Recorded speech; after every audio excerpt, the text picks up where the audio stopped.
Bueno, en esta mañana, hace algunas semanas, Dios me dio la oportunidad de poder estar aquí y inicié una serie que había predicado en el auditorio de la Sancho Sama hace algunos años.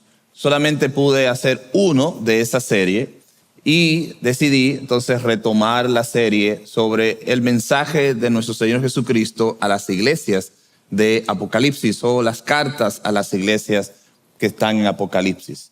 Y hace algunas semanas nosotros iniciamos con la iglesia de Éfeso y nosotros observábamos cómo el Señor le escribió de manera puntual algunas observaciones que Él le hizo a la iglesia en Éfeso que marcaban el estribillo de yo conozco tus obras.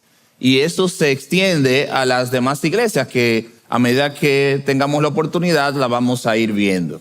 Y el yo conozco tus obras es una forma en la que el Señor nos dice que Él nos conoce. Que Él conoce todo de nosotros, conoce nuestros pensamientos, conoce aquellas cosas que nadie más en este mundo, ni antes ni después, va a conocer, solamente el Señor, que están encumbradas en la intimidad de nuestro ser.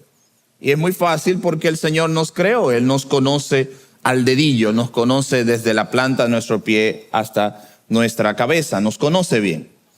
Y en esta ocasión hablábamos de cómo el Señor llamaba a la iglesia de Éfeso a poder renovar su amor, a retomar esa relación que ellos tenían con el Señor y que en cierta manera la habían perdido, la habían descuidado. Y nosotros hablábamos de la iglesia de Éfeso poniéndola como un reflejo de lo que podría ser cada uno de nosotros. Y estas cartas a estas iglesias no necesariamente representan un currículum exhaustivo de lo que es la vida de cada uno, pero sí representan una forma general de ver la condición de nuestras vidas. Es decir, que cuando hablamos de la iglesia de Éfeso, por ejemplo, no estamos hablando de una iglesia en particular el día de hoy. Cuando hablamos de la iglesia de Esmirna, no estamos hablando de una iglesia en particular el día de hoy. No es que la iglesia de Éfeso es la iglesia Ivo en Santo Domingo, o que la iglesia de Esmirna es la iglesia X en tal lugar, sino que los principios, las enseñanzas, las demandas que el Señor, nuestro Señor Jesucristo, hace en cada una de estas cartas pueden ser aplicables a cualquier iglesia, en cualquier momento y en cualquier contexto. En pocas palabras, de una manera muy llana, tome lo que le toca. Sí, porque hay de todo en lo que representa el mensaje a cada una de estas iglesias. Y hoy yo quiero dirigirlos a Apocalipsis capítulo 2, versículo 8 al 11. Y vamos a ver la segunda carta a estas iglesias de Asia Menor. En esta ocasión vamos a ver la carta, el mensaje de nuestro Señor Jesucristo a la iglesia de Esmirna, una iglesia pobre por fuera, pero rica en su interior. Y dice la palabra de Dios en Apocalipsis capítulo 2, versículo 8 al 11. Escribe al ángel de la iglesia en Esmirna, el primero y el último, el que estuvo muerto y ha vuelto a la vida, dice esto: yo conozco tu tribulación y tu pobreza, pero tú eres rico. Y la blasfemia de los que se dicen ser judíos y no lo son, sino que son sinagogas o sinagoga de Satanás. No temas lo que estás por sufrir. Yo te digo que el diablo echará a algunos de ustedes en la cárcel para que sean probados y tendrán tribulación por 10 días. Sé fiel hasta la muerte y yo te daré la corona de la vida. El que tiene oído, oiga lo que el Espíritu dice a las iglesias. El vencedor no sufrirá daño de la muerte segunda. Amén. Oremos. Padre, alabamos, Señor, y bendecimos en gran manera tu palabra. Y como Roger nos dirigía en el tiempo de la alabanza, Señor, queremos que tú uses tu palabra para poder edificar nuestras vidas Y que cada uno de nosotros, Señor, en la medida de las situaciones y de las complejidades con las que hemos venido aquí, estamos sentados aquí, tomemos lo que nos corresponda, lo vivamos para ti y veamos cuán hermosa es tu palabra. Por eso, Señor, por el ejemplo de esta iglesia, te pedimos que tú nos permitas aprender y así al aprender crecer y al crecer dar gloria a tu nombre. Porque te lo pedimos en el nombre de Jesús. Amén. Amén. La iglesia de Esmirna es una iglesia que estaba en una ciudad muy interesante. Y es interesante porque era conocida como la ciudad más hermosa de Asia Menor. Le llamaban la corona de Asia. Le llamaban la ciudad donde todo el mundo quería estar. Era una ciudad con jardines hermosos, una ciudad que era llamativa para el comercio, donde todo el mundo quería pasar sus últimos años de vida. Era una ciudad de empuje, una ciudad cuyo término literal significa mirra, que es la sustancia que hemos escuchado en la Biblia que se usa para dar olores fragantes. Era una ciudad hermosa. Los romanos la habían adjudicado como parte de su botín de las ciudades que pertenecían a su imperio. Y ellos se beneficiaban de esta relación. Se beneficiaban porque los hermanos o las personas que vivían en Esmirna usaban toda esta complejidad de ser parte del imperio romano para ampliar su influencia en el mundo. Le conocía o le llamaban la corona de Asia. Y hoy día es la ciudad de Izmir en Turquía actualmente. Era la ciudad de la cual Roma y sus césares se sentían totalmente orgullosos. Era una cuna de la ciencia y la medicina. En pocas palabras, era una ciudad muy avanzada para su época. Era una ciudad cosmopolita. Tenía todo lo que cualquier persona en aquel mundo antiguo quería adquirir. Era una ciudad moderna en un mundo antiguo. De manera que Esmirna podría ser la ciudad donde cualquiera de nosotros quisiera ir de vacaciones, quisiera pasar un fin de semana, quisiera expresar o gastar sus últimos años de vida allí. Esmirna era esta clase de ciudad. Pues allí en Esmirna estaba una iglesia. Y dice la palabra del Señor en el capítulo 2, versículo 8, contrastando con esta bondad, con esta bonanza de esta ciudad. Dice que los hermanos de Esmirna vivían en angustia y tribulación y que ellos eran también como pobres. Es decir, en contraste con esta gran ciudad, los hermanos de la iglesia de Esmirna no estaban adecuados a las condiciones sociales que vivían estas personas, estos ciudadanos. Porque podríamos pensar que como ellos vivían en una ciudad próspera, ellos también tenían esa clase de prosperidad. Pero es muy significativo que las primeras palabras de nuestro Señor Jesús a la iglesia es: yo conozco tu tribulación y tu pobreza, le dice. En pocas palabras, Jesús está reconociendo que a pesar de que ellos vivían en una sociedad muy adelantada y con todas las oportunidades para crecer, la iglesia y los hermanos no estaban en las mismas condiciones. Y uno se preguntará, ¿y por qué? ¿Cuál fue la razón de por qué esta iglesia estaba aún en estas condiciones a pesar de que vivía en una ciudad próspera? Hay un autor que nos ayuda a entender esto. Y yo quisiera leer textualmente lo que él dice acerca de cómo la gente vivía en Esmirna. Cuando las ciudades tenían, dice el autor John Barry, y lo cito textualmente, cuando las ciudades tenían grandes concentraciones de artesanos y artesanas, se establecían gremios o sindicatos comerciales. Estos gremios a menudo exigían que sus miembros participaran en determinadas actividades paganas. La falta de voluntad de los creyentes de la iglesia de Esmirna en participar en estas actividades resultó en la exclusión de los gremios y en dificultades financieras. Cierro la cita. En pocas palabras, si tomamos como bueno y válido lo que este historiador dice, los hermanos de Esmirna no eran prósperos, estaban en una condición de pobreza, no por su falta de diligencia, no porque no trabajaban a la par como los demás, sino porque como Daniel se habían rehusado a comprometer su trabajo a las deidades paganas. De tal manera que su pobreza estaba unida a su fidelidad al Señor. Y cuando nosotros observamos, hermanos, que esta iglesia es llamada por Cristo, una iglesia en dificultad y en pobreza, no juzguemos de manera temprana. No juzguemos a esta iglesia sin entender sus condiciones.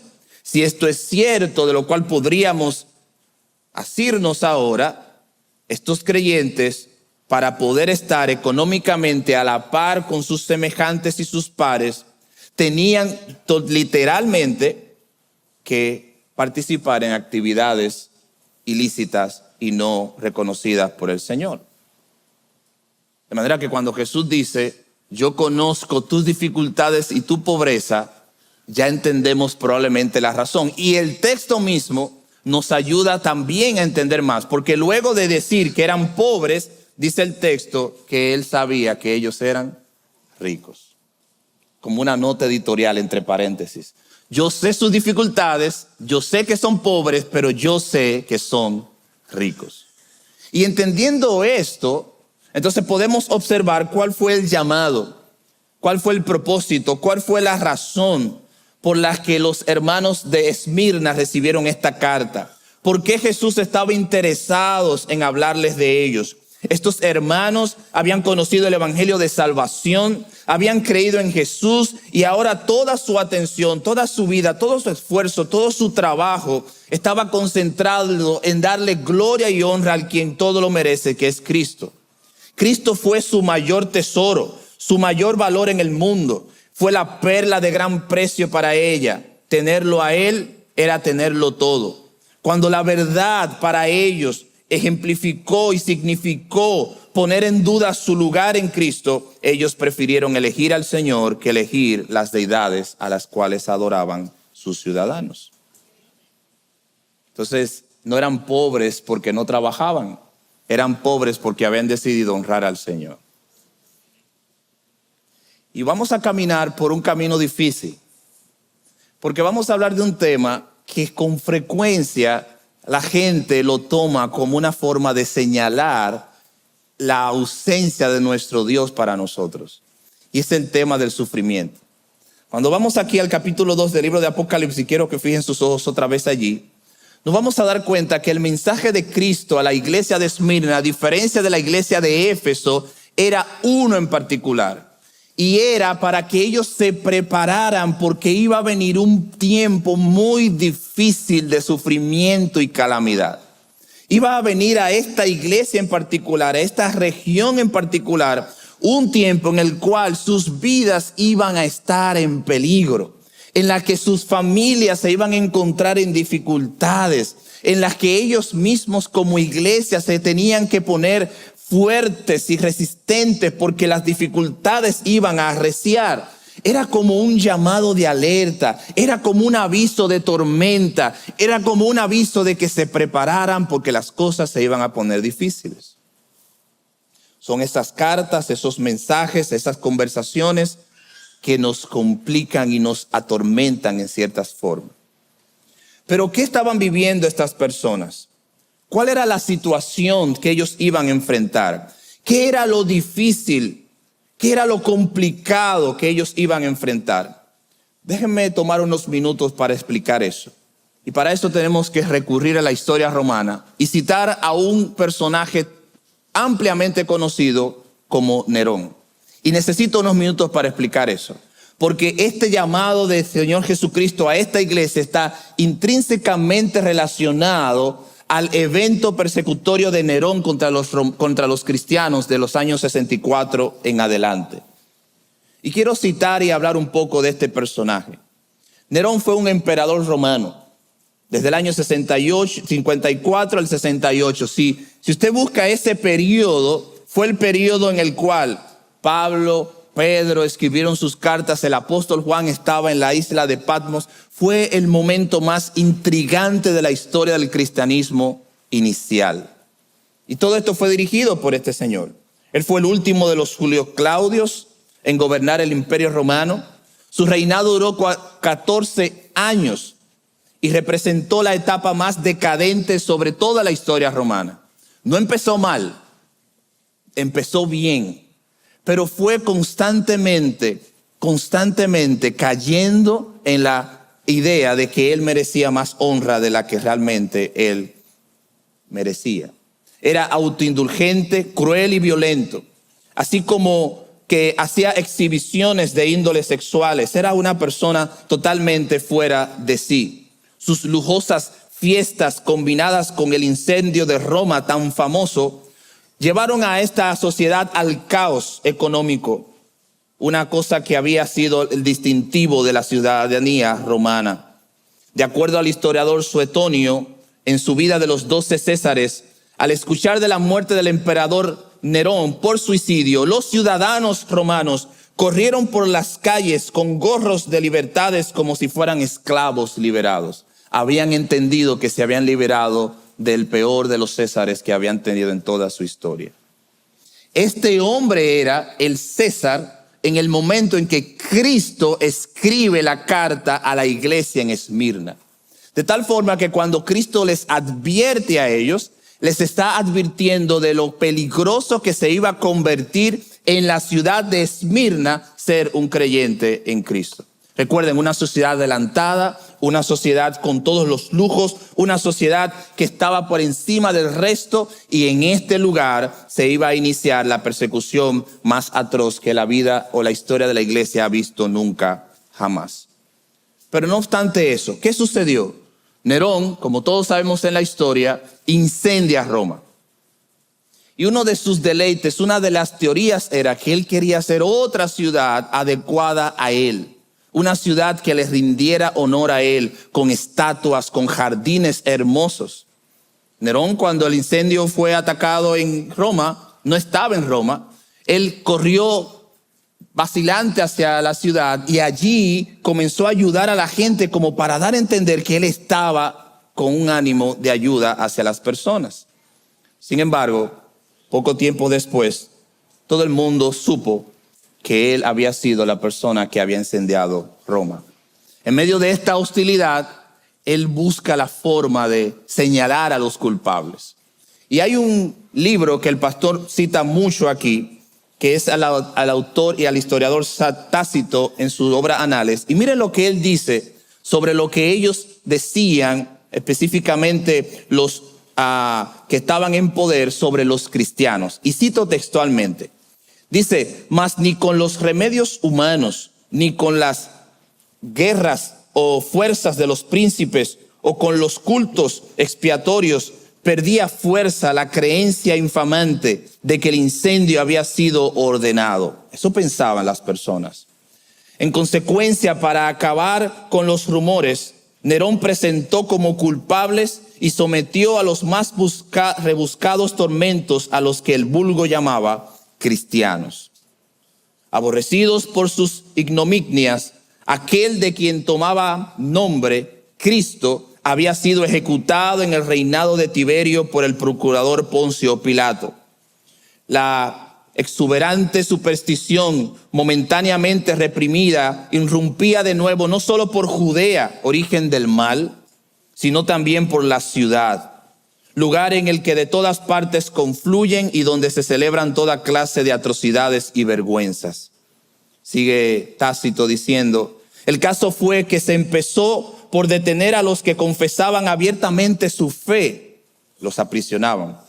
Y luego por denuncia de aquellos a una ingente multitud, y resultaron convictos no tanto de la acusación del incendio, sino más bien del odio al género humano. Pero a su suplicio se unió el escarnio. De manera que perecían desgarrados por los perros tras haberlos hecho cubrirse con pieles de fieras, o bien clavados en cruces. Al caer el día eran quemados de manera que sirvieran como iluminación durante la noche.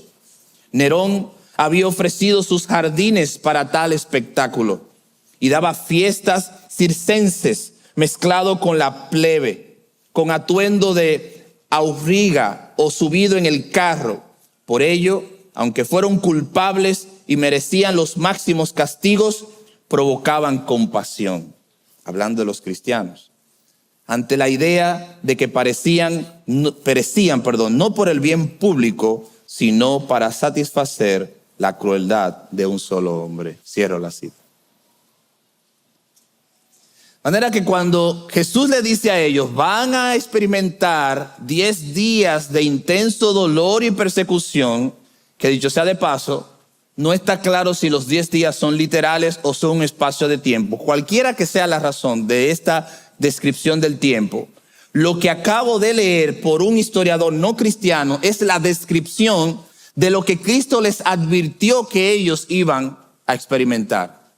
Y son, no sé si usted me pudo haber escuchado bien, pero es difícil escuchar expresiones como que eran puestos en las hogueras para iluminar la noche.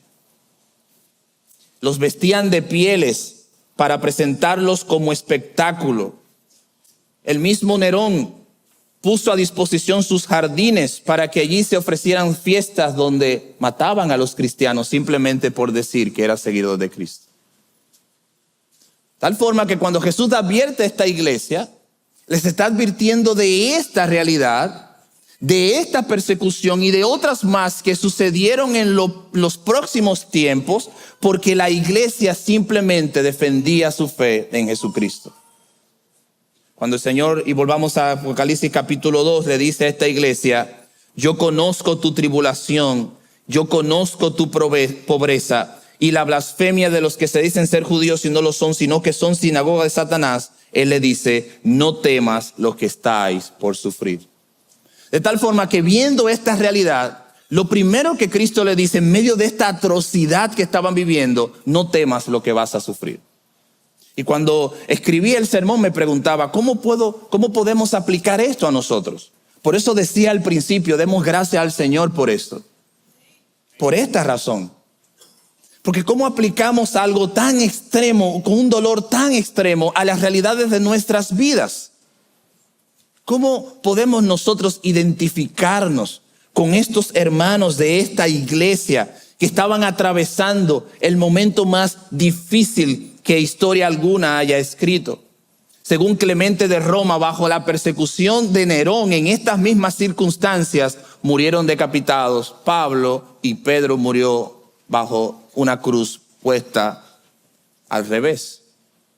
Así que es oportuna la observación en medio de esta conmoción por la realidad de lo que Cristo escribe a esta iglesia, que nosotros mismos nos podamos hacer la pregunta, ¿son tan profundas tus dolores y tus heridas que te lleven estas a negar el nombre de Cristo cuando hombres y mujeres como estos nunca lo hicieron, sino que mantuvieron su fe firme en el Señor?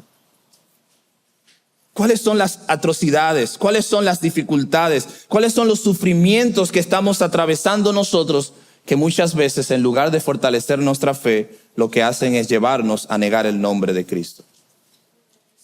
Pero esto no es nuevo. Esto no ha cambiado mucho. Esto no es diferente en el día de hoy. Nosotros disfrutamos de una gracia que Dios nos ha dado momentáneamente para expandir su evangelio y que muchas más personas conozcan su nombre, pero aún hay lugares en este vasto mundo en el que hay personas que están sufriendo. Hay cristianos que están pasando calamidades. Las pruebas que estás atravesando pueden quitarte tu salud, tus bienes materiales, tu tranquilidad, tu paz, tu sueño, pero nunca te van a poder quitar a Cristo. Nunca te van a poder quitar lo que es más importante.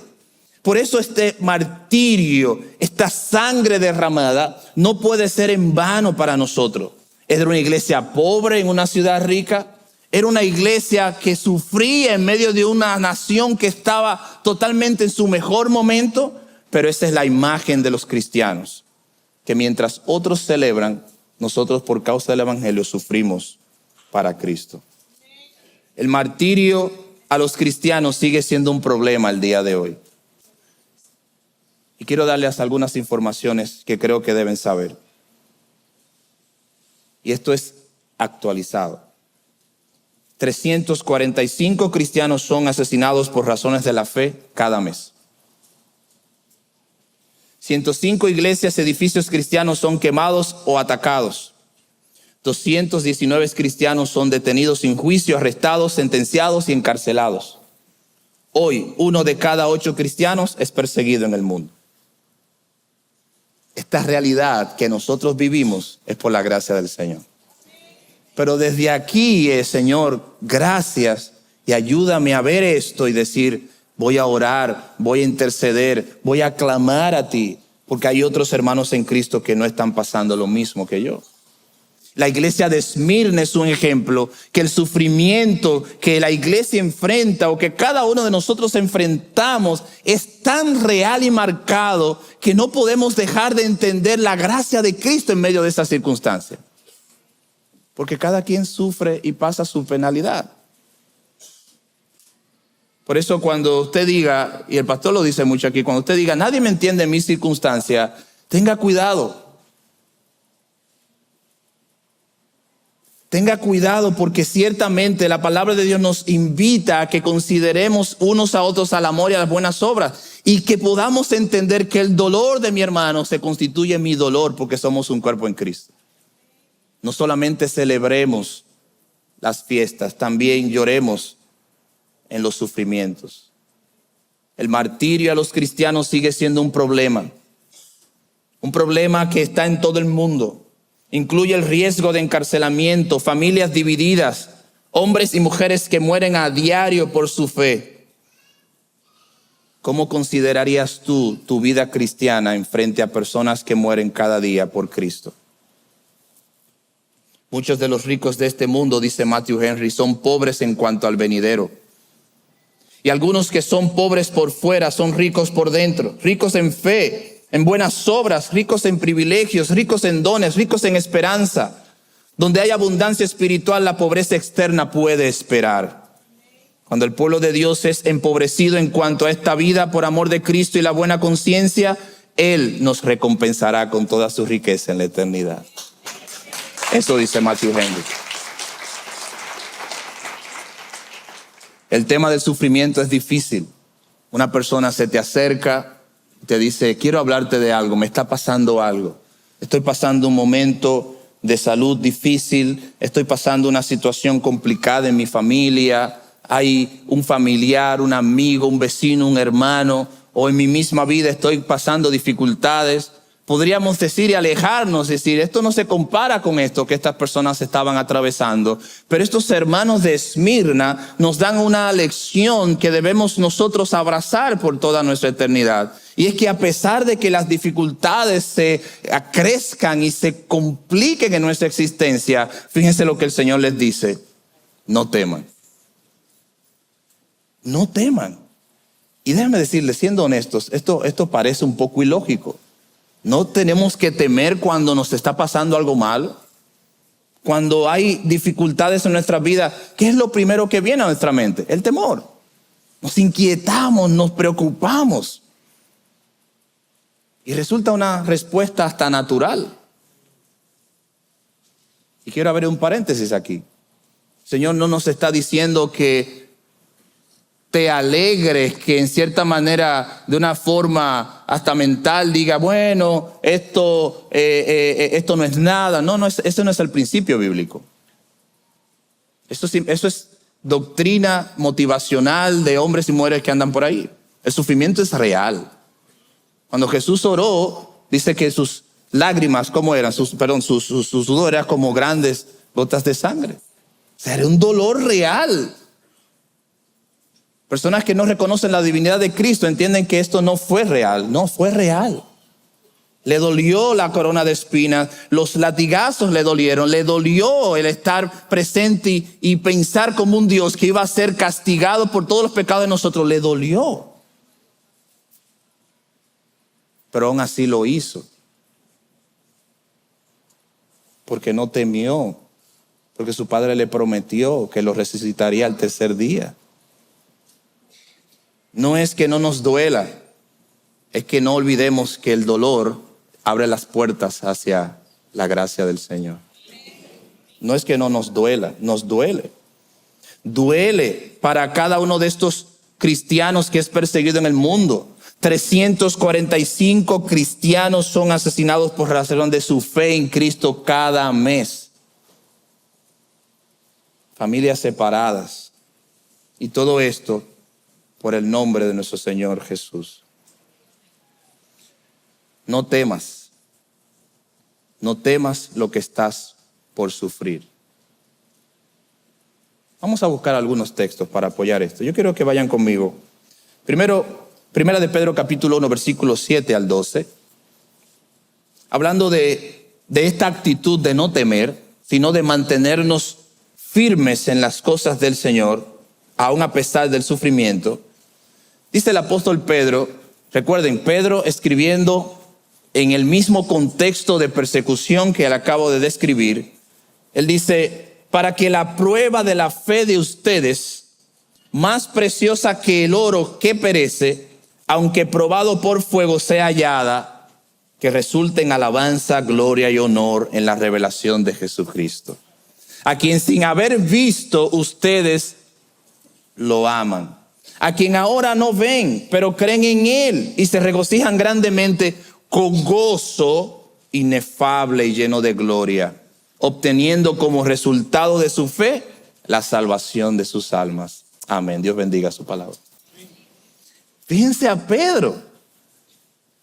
Pedro, quien en varias ocasiones evitaba y quería evitar que Cristo atravesara por Jerusalén, porque sabía que la vida de nuestro Señor Jesús estaba en peligro si llegaba a Jerusalén. Pedro ahora no tiene ningún temor de ver las pruebas que vienen como consecuencia de la fe y atravesarlas sin temor, porque sabe que es el camino que lleva a la vida eterna. No son las pruebas provocadas por nuestro pecado, no son las pruebas provocadas por nuestra insolencia y nuestra falta de dependencia en el Señor, son las pruebas que provoca el decir yo soy cristiano y lo soy hoy, mañana y siempre. Quizás no entendemos eso aquí en este contexto de nuestro país. Pero hay lugares donde tú decir que eres cristiano significa una sentencia de vida, de muerte. Por eso vuelvo y digo, demos gracias al Señor por la iglesia que nos ha dado y por el país en el que estamos. Porque todavía aquí se puede hablar abiertamente de Cristo. Dice Pedro, esto resulta, esta prueba, la que sea que estés atravesando, resulta en el fortalecimiento de tu fe. Y aquí voy a hacer el puente entonces. Esto es inexplicable. No podemos entenderlo en nuestro contexto. No sé si hay alguien que ha vivido la misma situación que la iglesia de Esmirna vivió y otros hermanos que están viviendo en el mundo. Pero ¿cómo hacemos la aplicación a nosotros? Quizás no podemos tomar la profundidad de la persecución que ellos vivían, pero sí podemos tomar el principio. Que sea la prueba que estés viviendo, el Señor nos inspira y nos dice, no temas lo que estás por sufrir. No temas. En nuestra actitud normal, nuestro pensamiento es a esquivar el sufrimiento. Y tiene sentido.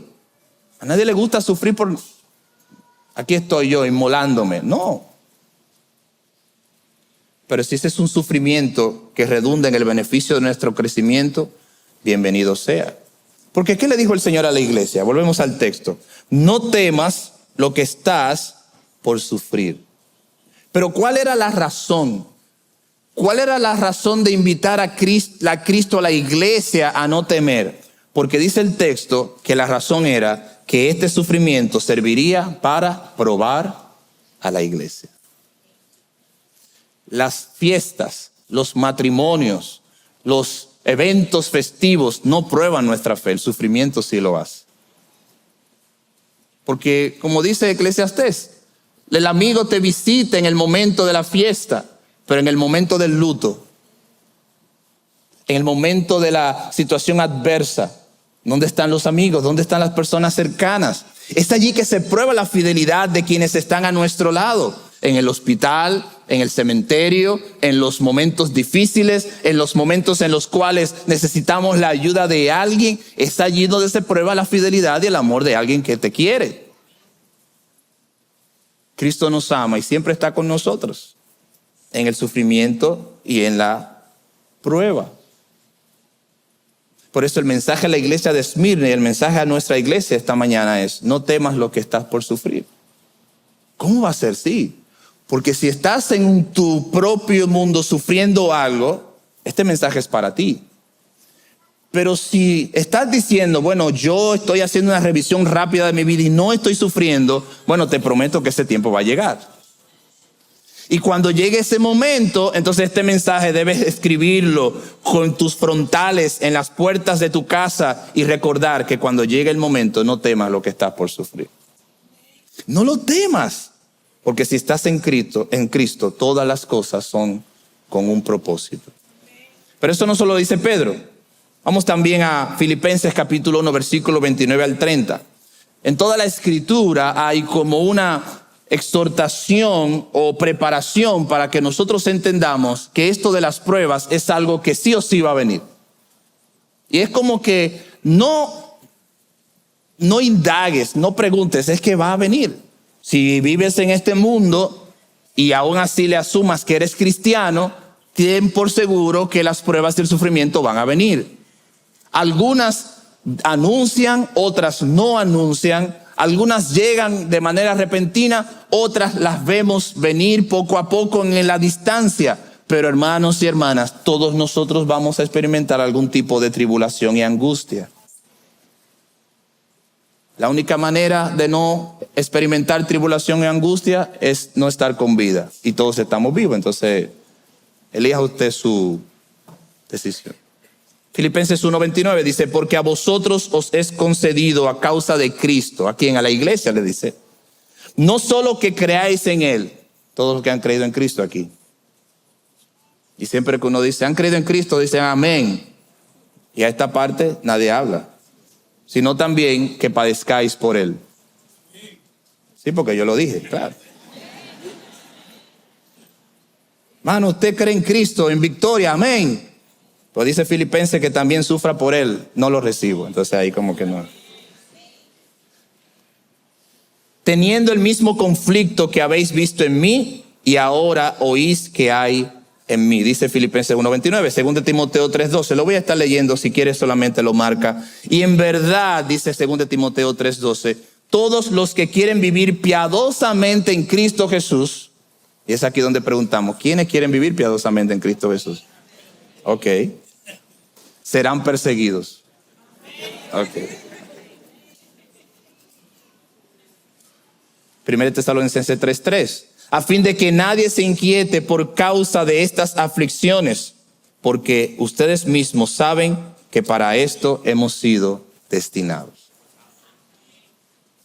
Es decir, que cuando tú lees estos textos, hay otros más, pero cuando tú lees estos textos, es como que el Señor te esté diciendo, creíste en Cristo, y hay una esperanza de vida, y hay una promesa de vida, y esto no es negociable.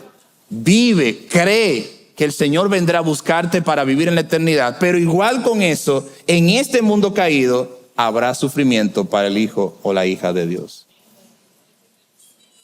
Y la invitación aquí es a considerar, ¿qué hago, pastor? ¿Qué hago cuando venga ese momento? O mejor dicho, en cierta medida, ahora yo estoy viviendo algún tipo de aflicción personal. ¿Qué hago? Basado en el mensaje del Señor a la iglesia de Esmirna, no temas. Todo el libro de Apocalipsis es una carta extensa para estas iglesias que iban a enfrentar esta persecución. Y el final del libro de Apocalipsis es que todos allí reinaremos por la eternidad con el Señor. Ese es el final del libro de Apocalipsis. A Esmirna le llamaban la corona de Asia, pues como una forma de enseñarles a ellos la victoria, Juan termina diciendo que adquiriremos la corona de vida en la eternidad. Es decir, tú posiblemente estás sufriendo porque quieres tener la corona de este mundo, o porque quieres tener los bienes de este mundo. Y el Señor le dice a la iglesia de Esmirna, ustedes están en aflicción, son pobres pero recuerden que son ricos. Y al final tendrán la corona que es incorruptible. Eso es hermoso, eso es muy hermoso, porque no solamente tendremos una corona que tendremos que cambiar constantemente, sino que será la corona que el Señor nos dará por haber llegado al fin al reino de los cielos. Y la parte que más gusta a muchas personas es cuando dice el texto, ustedes son ricos. Pero a nadie le gusta la parte anterior, que eran pobres. Y en esa sola expresión hay todo un distanciamiento doctrinal entre los grupos religiosos. Aquellos que promueven el evangelio de la prosperidad no se quedan con la primera parte, sino se quedan con la segunda. Somos ricos. Pero es verdad que somos ricos, pero en Cristo. Ahora, si eres rico 2 veces, mejor sea. Pero somos ricos en el Señor. Pues se está hablando de una riqueza espiritual. Número 2, por último, Él dice, ustedes van a sufrir porque van a ser probados. Pero lo último que dice en el versículo, capítulo 2 del libro de Apocalipsis, mire cómo termina. Sé fiel hasta la muerte y yo te daré la corona de la vida. El que tiene oído, oiga lo que el Espíritu dice a las iglesias. El vencedor no sufrirá daño de la segunda muerte. No hay forma de que la realidad de las iglesias en Asia se ejemplifique con nuestra realidad, por lo menos hasta ahora. No creas que tienes que experimentar algo parecido para demostrar tu fe. Dios nos llama a hacerlo cada día de nuestra vida, en los lugares donde estamos, con el sufrimiento al nivel que nosotros podamos, para que su nombre sea glorificado. Porque dice su palabra que no hay sufrimiento que no sea humano, pero fiel es Dios, que no os dejará ser tentados más de lo que podéis soportar, sino quedará juntamente con la tentación la salida para que podáis resistir. Que el Señor nos ayude a hacer eso.